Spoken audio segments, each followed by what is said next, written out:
Today we're going to be going over the basics of the Red Pro and what you'll receive in the mail and just kind of how to get started with it. So in the mail you'll get this. This is the case for the Red Pro, covered in plastic, and you'll also be getting one of these. And this is just kind of a harness for the Red Pro. It has a holster right here for the pruner, a pouch for the battery, and then another pouch right here for you can put your cell phone or whatever you need in there. It has straps on the harness, and these allow you to kind of route the power cord so that it doesn't get in your way while you're pruning. It's padded mesh, so it's kind of comfortable to wear. Pretty nice bonus from Koham. And go ahead and open this up. You have an instruction manual that comes with the model. You have the pruner itself. This is the Red Pro right here. It has a nicer, more ergonomical design than previous models, and it has a larger trigger guard right here so that you can pull it while you're wearing thicker gloves in the wintertime. Also, you'll notice on this one the power cord is permanently attached to the pruner itself, and it's kind of strengthened with this tough plastic on the outside. This decreases the chance that you'll have a connection problem over time. And also it has a selector right here. This allows you to change how wide the blade's open. We'll show you how that works in just a moment. You have your charger, you have your battery pack, and you have a bottle. This is used for your oil. Koham recommends that you use just basic 3-in-1 oil with these. They can't ship the oil with the pruner itself, so you'll have to find some 3-in-1 oil yourself, but you just put it in here, and when you're oiling this up, you just put the oil into right there. There's a little hole on the bolt that holds the two blades together, and that's how you lubricate it. There's a sharpening stone in here, and some tools for changing the pruner blades out. And we'll talk a little bit more about that in another video.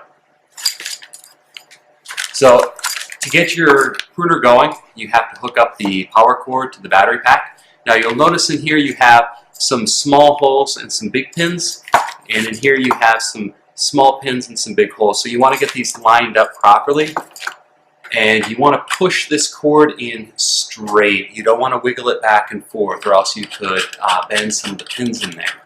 You want to be careful about that. Tighten it down. And then right here's the power button. You just turn that on, you get a green light, and you have power. One of the safety features of the Red Pro is that you have to pull the trigger twice in quick succession in order to get it open. So let's pull it twice. There you go. Now we talked a little earlier about that selector right here, so let's go ahead and change it. So the widest setting right now, we'll change it to the smaller setting. There you go.